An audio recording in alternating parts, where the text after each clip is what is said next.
الحمدللہ ربیع الاول شریف کی ایک بار پھر جلوہ گری ہے، نثار تیری چہل پہل پر ہزار عیدیں ربیع الاول، سوائے ابلیس کے جہاں میں سبھی تو خوشیاں منا رہے ہیں۔ سرکار کی آمد، مرحبا، دلدار کی آمد، مرحبا، نور کی آمد، مرحبا، آقا کی آمد، مرحبا، آقا عطار کی آمد۔ مرحبا۔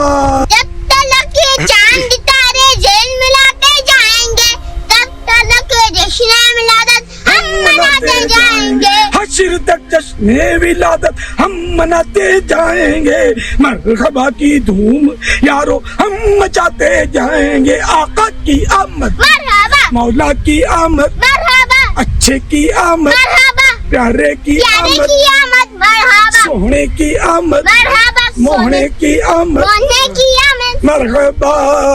الحمدللہ ماہ ربیع الاول شریف تو کیا آتا ہے، ہر طرف موسم بہار آ جاتی ہے، اور 12 ربیع الاول شریف کو وہ تشریف لائے کہ جن کے قدموں کی ہر طرف بہار ہے۔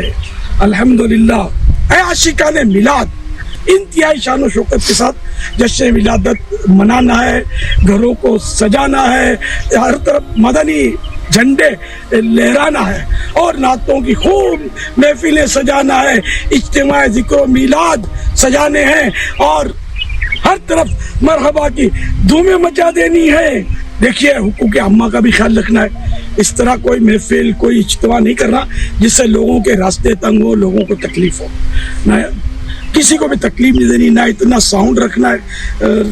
بعض لوگ راتوں کو زور زور سے ناچتے ہیں، وہ ساؤنڈ پہ لگاتے ہیں، اور اس طرح لوگوں کی نیندیں خراب ہونا، یہ نہیں۔ جشن ولادت لوگوں کو تکلیف دینے نہیں آتا، راحت کا سامان فراہم کرتا ہے، تو ہمیں لوگوں کے دلوں کو راحت پیش کرنی ہے اور راحت دلانی ہے، اور اس طرح جشن ولادت منانا ہے کہ غیر مسلم بھی دیکھے تو اسلام کی محبت اس کے دل میں جاگزین ہو جائے۔ انشاءاللہ اللہ اور رسول کی رضا کے لیے ہم جشن ولادت منائیں گے، اور چراغاں کریں گے، لائٹنگ کریں گے، تو پیارے آقا صلی اللہ علیہ وسلم ہمارے دلوں کو بھی روشن کر دیں گے، ہماری قبروں کو بھی جگمگا دیں گے۔ تم کرو جشن ولادت کی خوشی میں روشنی، وہ تمہاری گورے تیرا جگمگاتے جائیں گے۔ Wake up to reality. معلوم ہے کہ ماہ ربیع الاول کا آغاز ہو چکا ہے، دوسری تاریخ ختم ہوئی، اور آج ہم تیسری شب میں اس وقت یہاں بیٹھے۔ یہ ماہ مبارک حضور صلی اللہ علیہ وسلم کی سیرت مطہرہ سے ایک بڑا گہرا تعلق رکھتا ہے۔ حضور کی ولادت باسعادت بھی اسی ماہ مبارک میں ہوئی، اگرچہ تاریخ کے بارے میں اختلاف ہے۔ حضور کا انتقال بھی اس ماہ مبارک میں ہوا، اور وہ متفق علیہ تاریخ ہے 12 ربیع الاول اصل میں حضور کا یوم وفات ہے، اور اکثر محققین کی رائے یہ ہے کہ آپ کا یوم ولادت جو ہے وہ 9 ربیع الاول ہے۔ یہی وجہ ہے کہ مجھے یاد ہے کہ ہمارے بچپن میں اس دن کو جو لوگ کچھ تھوڑا بہت مناتے بھی تھے تو 12 وفات کے نام سے در حقیقت یہ نام یاد کیا جاتا تھا۔ حضور صلی اللہ علیہ وسلم کی وفات کا دن ہے، کچھ کھانا پکا کر کچھ غریبوں کو مساکین کو کھلانا، یہ در حقیقت چیز تھی کہ جو اب ہوتے ہوتے اس نے بہت ہی ایک دوسری صورت اختیار کر لی ہے۔ اب یہ ایک جشن بن گیا ہے، اور ایک عید کا سا سما، بلکہ واقعہ یہ ہے کہ جو اصل 2 عیدیں ہیں وہ کہیں پیچھے چلی گئی ہیں، اور یہ جو 2 عیدیں ہم نے ایجاد کی ہیں، ایک عید میلاد النبی اور ایک عید استقلال، اگر ہم جائزہ لیں تو شاید یہ 2 جو ہے یہ زیادہ فور گراؤنڈ میں آ چکی ہیں۔ لیکن یہ کہ جہاں تک آپ کی ولادت اور آپ کے وفات کا اس ماہ مبارک میں ہونا ہے وہ ثابت ہے۔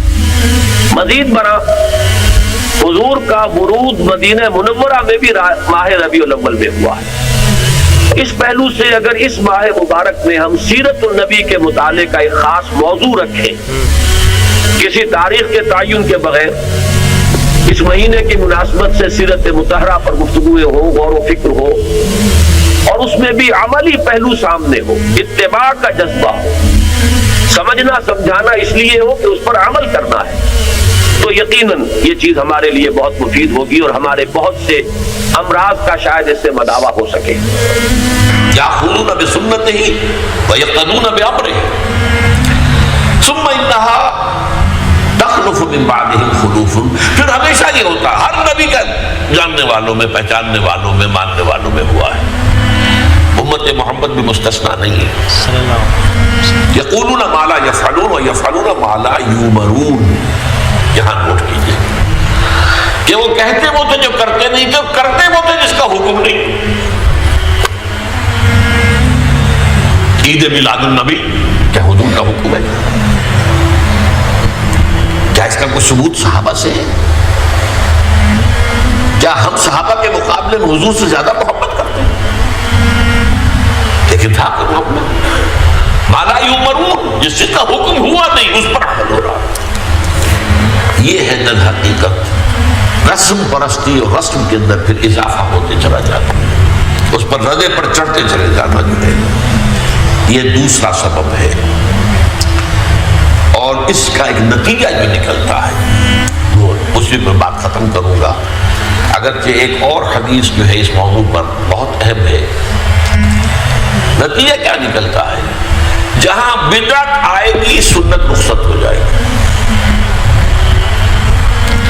اب نماز جنازہ پر کی وہ اہمیت نہیں ہوگی، نہ نماز جنازہ یاد کرنی ہے، نہ دعا یاد کرنی ہے، کچھ پتہ نہیں، جا کے کھڑے ہو گئے ہیں، وضو بھی ہے کہ نہیں ہے، لیکن قرآن خوانی میں تو جانا ہی جانا۔ یہ کیوں ہوتا ہے؟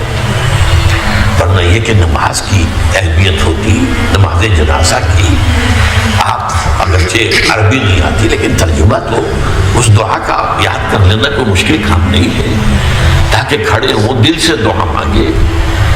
تو جہاں بدعت آئے گی وہاں سنت جو ہے اس کی حیثیت کم ہو جائے گی، اس کا استخفاف ہوگا یا غائب ہو جائے گا۔ یہی آیت ہمارے بریلوی بھائیوں اور اہل تشیع بھائیوں کی طرف سے کوٹ کرتے ہیں، میلاد جب وہ منانا شروع کرتے ہیں نا، اور اس میں جھنڈیاں اور یہ سب کچھ، وہ کہتے ہیں نہیں قرآن میں آیا کہ اپنے رب کی نعمتوں کا خوب چرچا کرو، تو اس کائنات میں تو ہم پہ سب سے بڑی نعمت اللہ کی جو ہے وہ محمد رسول اللہ ہے صلی اللہ علیہ وآلہ وسلم۔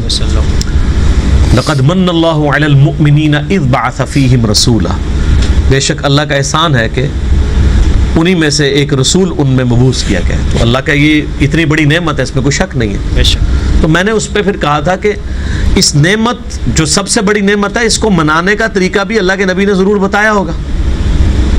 جب اتنی بڑی چیز ہے تو اس کا طریقہ آپ کے مولویوں کو تو ایجاد کرنے کی ضرورت نہیں ہے۔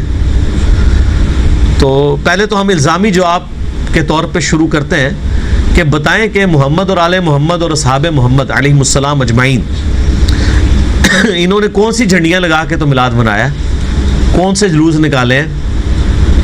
چلیں لائٹنگ تو آج کے زمانے کی ہے، لیکن جھنڈیاں، جھنڈے، جلوس، یہ سارے معاملات تو اس زمانے میں بھی ہو سکتے تھے۔ مولا علی کیا ہر سال میلاد مناتے تھے اس طریقے پہ جس طرح آپ مناتے ہیں؟ تو وہ فوراً چٹا جواب بھی آپ کو دیں گے، وہ کہیں گے یہ تو بعد میں شروع ہے۔ جو چیز دین میں بعد میں شروع ہو اس کو نہ کرنے والے پر کس طریقے سے ٹونٹ کی جا سکتی ہے؟ ویسے بڑے یہ یعنی چلاکی کریں گے، وہ کہیں گے نہیں جی اگر کوئی نہیں مناتا ہم کچھ نہیں کہتے، ہمیں نا آپ چھیڑیں۔ بھئی آپ تو ہمیں آئے دن شعر سناتے ہیں، نثار تیری چہل پہل کے ہزاروں عیدیں ہیں ربیع الاول سوائے ابلیس کے جہاں میں سبھی تو خوشیاں منا رہے ہیں۔ آپ ہمیں ابلیس کی کیٹیگری میں بھی کھڑا کرتے ہیں اور پھر کہتے ہیں نہیں میلاد کو منا لیں۔ یعنی ایک غریب تو بدتمیز، کام آپ نہ کر رہے ہو اور جو نہیں کر رہے ان کے اوپر ٹانٹ کر رہے ہیں۔ تو یہ خبیث آپ پتہ ہے کس کس کو کہہ رہے ہیں؟ یہ ابلیس آپ کس کس کو کہہ رہے ہیں؟ یہ تو صحابہ اور اہل بیت میں بھی بات چلی جائے گی۔ یہ خود مانتے ہیں کہ 8ویں صدی ہجری میں حضور علیہ السلام کی وفات کے 800 سال کے بعد یہ مروجہ جو یہ سلسلہ میلاد منانے کا شروع ہے۔ پہلے 800 سالوں میں تو یہ نہیں ہوتا تھا۔ مولا علی 5 سال خلیفہ رہے ہیں نا، تو بتائیں 5 میلاد کے جلوسوں کو تو انہوں نے لیڈ کیا ہوگا نا کوفے کے اندر۔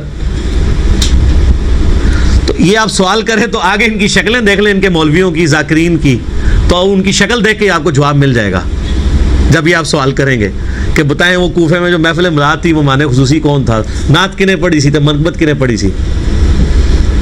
منہ اڈ کے بہ جان گے، تو جب منہ اڈن دے پتہ لگ جائے گا انہوں۔